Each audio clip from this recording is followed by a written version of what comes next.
What's up guys, John from ARTV. It's time for a review of the third studio album by indie pop and electronic group Passion Pit. This new album is titled Kindred, and it's a follow-up to 2012's album Gossamer.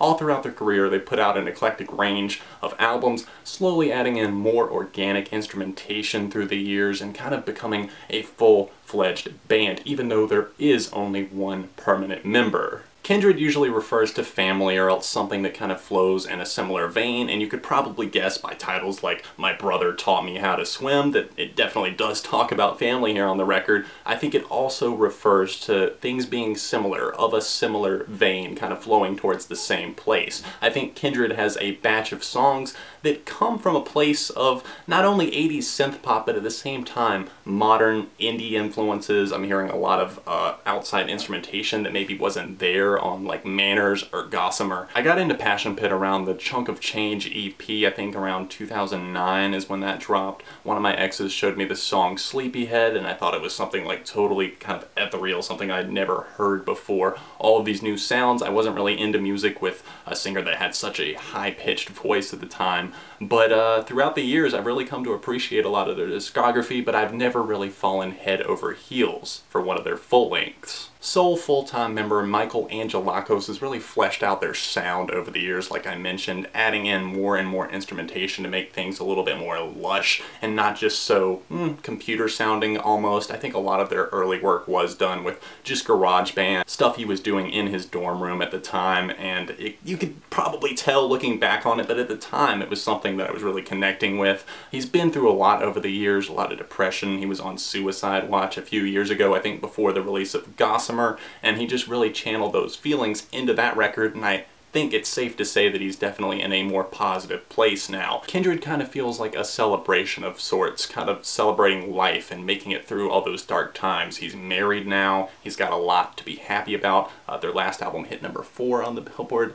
200 charts, and I'm not saying that that necessarily contributed to his happiness, but at the same time, he's saying that he's in the best place that he's been at in a very long time. The synths are bright and shimmering, and the lyrics are very descriptive and nostalgic. He seems confident here on the record, not just in himself really, but in the world around him. The past isn't really something that he seems to look at in a negative fashion, it's just something that he's maybe learned from and also draws influence from, and that's definitely shown in a lot of the instrumentals. I noted that there was a lot of synth pop influence here on this one, drawing inspiration from not only the 80s, but really just all kinds of electronic music. Lifted Up 1985 was the first taste that we got of this record, and it's extremely infectious. It's one of those uplifting tracks that's really just impossible to skip over. It radiates these good vibes, soaring chorus, hooky vocals on this thing that are going to keep you coming back for repeated listens. 5'10" and Let's Go, aka Until We Can't, find themselves in similar territory, that being like super catchy, kind of upbeat, more in-your-face and vibrant indie pop music. The latter of those is easily my favorite song on this LP. The man definitely knows a way to get a hook stuck inside of your head for days. Let's Go is driven by this huge churning synth line and some background electronics that really just make this gem sound very polished. I think there's a lot of sounds in there that remind me of some of Passion Pit's earlier work, but it sounds like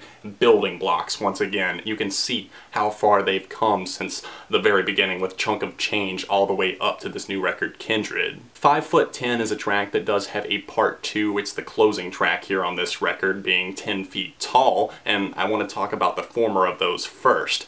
5'10" is full of these irresistible little danceable glitches that pop up all throughout, especially in the first verse of this track, and float in the background. Honestly, it's something that's probably my favorite moment musically here on this record. Pairs up nicely with Michael Angelakos' vocals. The hook on this song is really invigorating as well. Kind of the breath of life that this album needed right in the middle of it. It's kind of a pick-me-up that it gets there and keeps the album's momentum going. There are some slower tracks here on this thing, like Where the Sky Hangs. That was another one of the first tastes that we got of the record because they did release 2 songs right off the bat. It's kind of one of those ones where he kind of started implementing nature as a theme and kind of relating that to day-to-day relationships. And I think that Where the Sky Hangs succeeds, not maybe really in its lyrical content, but more so in its instrumental. It's more atmospheric, and another one that I feel like works on those merits would have to be Looks Like Rain, and of course the track Dancing on the Grave, one of my personal favorites right there. I see dancing on the grave as just being another one of those celebrations I was talking about. He talks about all of these times that he had lost sleep and didn't really know where he was going in life, probably because he was worrying, he was stressed out, he deals with bipolar disorder, but now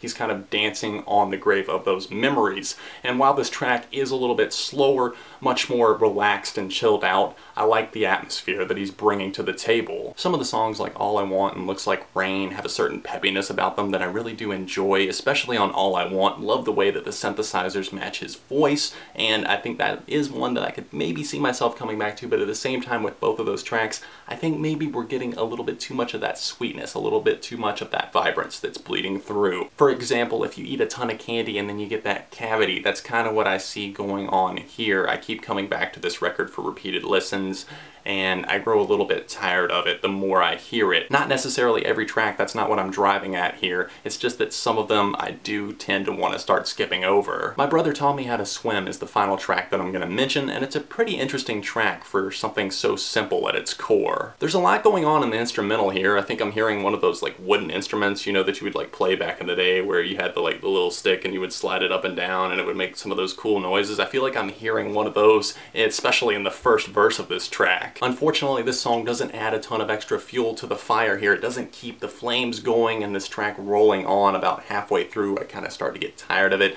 It kind of drags on past that 4-minute mark.